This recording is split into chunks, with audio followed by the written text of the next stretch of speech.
Hey, what's up guys? Drew here over at RevHiker Outdoors, and on today's edition of Knife Thursday, it's Fixed Blade Friday, and I'll be reviewing the Tops Tibo.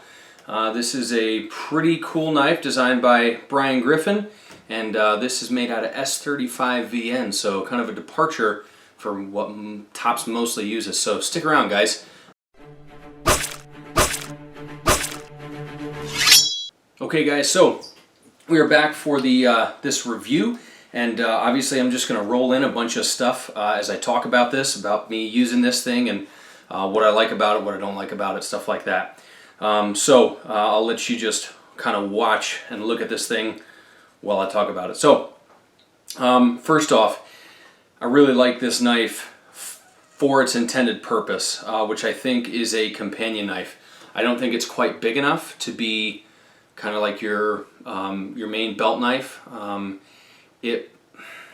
Depending on what you're hunting, this could be your only hunting knife, although I would probably prefer something that has just, you know, maybe another ½ inch to an inch of blade length was right in the area where I want for hunting knife for my main blade. Will this take care of gutting and skinning an animal in the field? Sure.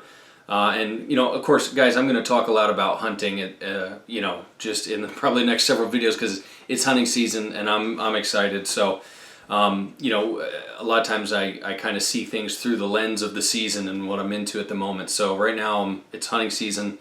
I'm going to talk about how this works for hunting. Obviously, I don't have a deer down, or I would show you this in use on that, but you can see how this thing does on wood, and to kind of switch gears out of hunting, which I think this would be good for because it's got good grip, good jimping, and it's very controllable, and it's fine enough to get in and do whatever you need, but it's stout enough to not have to worry about it. But as far as like for bushcraft and stuff like that, this is obviously not big enough for a main blade. To me, this kind of compares to like an SE Azula 2, which I liked a lot. I don't know if you've seen my review on that. It's probably a few years old at this point, but I really liked the Azula 2. And this is kind of like an upgraded Azula 2. I think the grip is slightly more comfortable, and it's got some pretty aggressive jimping up on the spine and in the forward choil. The forward choil jimping for me is just right. The jimping on the spine is a little too aggressive for my taste. You can see in the videos as I was kind of whittling and kind of chewing in hard with my thumb braced back there. For me, it just kind of dug into my thumb a little bit. If you were wearing gloves, probably, you know, it wouldn't be an issue, and it would lock in really nice on gloves. But for me, it's just like a little bit too aggressive for just my bare skin. But that being said, I'm sure it's something that you can get used to. But for me, if I own this knife, which I don't, this was sent to me by a friend and subscriber and follower on Instagram, Austin. So Austin, thank you. He's also known as Iowa Fox Outdoors, so check him out. But anyway, you know, if I owned it, I would probably knock down the jimping on the spine with some light sandpaper. I mean, slightly, just so it's not, you know, on the sides, so it's not quite so diggy. Some people really like a lot of jimping. This is going to be great for you. Got a nice little sharpening choil here. You know, overall, I think the blade is kind of designed exactly right for what you use it for, which is a lot of camp task. It's going to be a good slicer because it's pretty much a full flat grind. And you know, not quite, but it's just about there. So it's going to be a good slicer. Obviously, you can see it does really well on the wood, whether it be for feather sticking or stuff like that. So really good companion knife. And one of the things I like most about this is what Tops chose to do with the steel. Okay, Tops does almost everything in 1095. 1095 is not a bad steel, but I wouldn't call it like a great steel either. It's very easy to field sharpen. It has, you know, if you roll the edge or whatever, it's fairly easy to repair. So it's widely available. There's some very good heat treats on it. So it's not a bad steel. Please don't take it like that. But you know, it definitely leaves some things to be desired. And this S35 VN, which was specifically designed and kind of, you know, made with cutlery in mind, does an excellent job. S35VN, you know, kind of gets the stainless in there if you like stainless, but it outperforms S30V slightly in a few categories, and one of the main places it outperforms it is in ease of sharpening. I don't know if ease of sharpening is the right term. It's just time sharpening.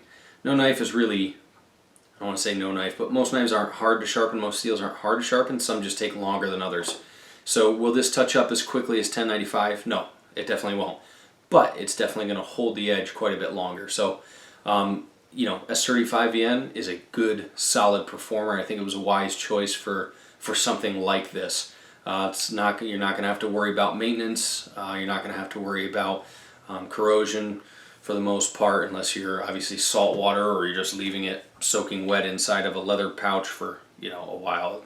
Any steel is going to pretty much rust at some point or another, except for like the saltwater steels and stuff. But anyway, really like this knife. Very comfortable. Really like the ergonomics. The forward finger choil was done just right. And for my hands that I wear an extra large glove, I've got just enough to get a comfortable 4-finger grip on it. So I've got no problems with this thing. There's enough space between, you know, the sharpening choil is big enough, and there's a wide enough berth between the forward finger choil and the sharpening choil to where I don't feel like if I slip just a little bit I'm going to cut my finger like on some other forward choils, like say like on my SE3 or a couple other knives that I've got. Like the, you know, it's just, it goes right from the forward finger choil to the blade.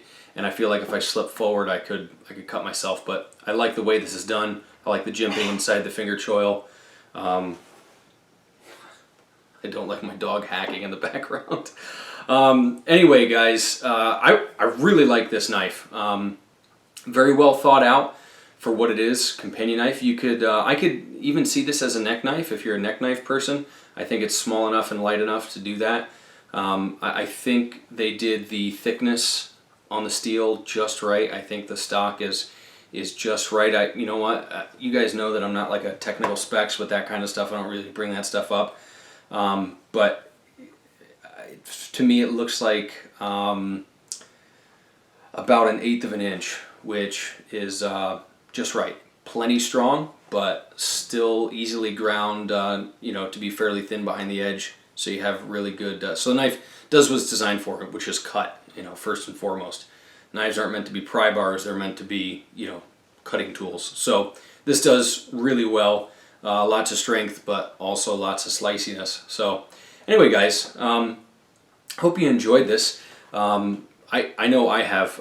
This is another one, you know, I know I reviewed the Bark River North Star. That was another one of Austin's knives. This is one of his knives. I got one or two more that I've got to do reviews on. And man, it just, you know, it's kind of nice getting a cool selection like this that I get to use and, you know, kind of check stuff out without having to lay down the money for it. But, you know, if you're looking into like an Essie Azula, but you're not like a huge fan of 1095, or you're looking at a small companion knife, but you want a good steel, I'd say this is a really good option. Great slicer, comfortable in hand, ringing phone, the whole 9 yards.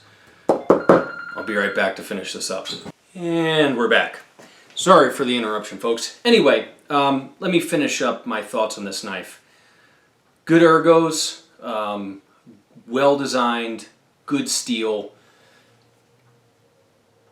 I think for its intended purpose, it does a very good job. So, anyway, guys, I wanted to get back. I know it's been a while since I've kind of done my encouraging word because I was at the gun range for a lot of videos and stuff like that, but I wanted to make sure that I got back to that because I've been getting so many positive comments. So I just wanted to encourage you guys, and I'm just going to take a little excerpt from kind of one of my sermons from a couple weeks ago, and just kind of give you a synopsis of it and share it with you. But the title of it was "Every Word Counts," and you know, it kind of, you know, we're right near election time here, and you see all kinds of political ads, and a lot of times I see these people quoting these ads, and I'm just like, wow, how could that person have said that? And so I'll look it up when they said that, and I'll read the speech that it came out in, and so many times people can absolutely twist what someone else has said because they just pull one little sentence completely out of context, and you lose the entire feel of it, and the meaning can be twisted to just suit whatever somebody wants, and both sides do it. Everybody does it. So I'm not slamming one side or the other. Everyone does this with political ads, and I know personally that I've had my words twisted before, and pretty much everybody's probably been in a situation where their words have been twisted. And so I just want to encourage you guys in a couple different areas. Number one, remember that every word counts, and everything that you say matters. And so when you're speaking to people,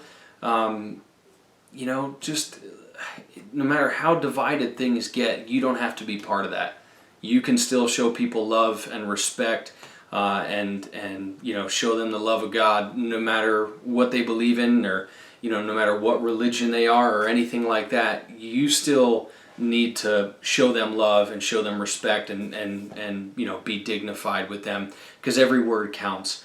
And then also, when you guys are doing your studies, I know a lot of the people that watch the end of this are Christians. So when you guys study the Word of God, understand that every word counts in there. Don't just try to pick and choose which Bible verses you want. Don't go at the Bible with scissors and try to cut out the stuff that you might not like, and don't go there with just a highlighter and only read the highlighted portions. We have to, in order to have a full understanding of what God means, we need to read the whole thing and try to have an understanding of everything that He said. And that's not to say that we'll be able to understand absolutely everything that God thinks and says and does, because He's God and we're people, and we're not kind of on the same level there. But what I do want to say is, you got to take the good with the bad, so to speak. You got to take each side of everything, and when you read the Word, you got to have balance. You can't just laser focus on a couple things and make that the only thing you study in the Word. You got to study the whole thing so you can get the full picture, so that you're not taking God's Word out of context and making it say something that it doesn't. And so whether you're doing it with people, whether you're watching a political ad, or whether you're watching this or that other thing, make sure you're getting the whole story, because every word counts. So anyway, guys, I just encourage you. In this, our country has a lot of division in it. Some of it is made up. Some of it is just, by the media to sell ad space, to get people's eyes glued to the TV to show how bad it is. So some of it's exaggerated, some of it's real. But regardless of what's fake or what's real, you just have to make sure that you're not part of it, that you show people love, and remember, everything that comes out of your mouth matters. So anyway, guys, thanks for watching. Don't forget to thumbs up and subscribe. God bless you guys as always, and I hope to catch you next time. God bless.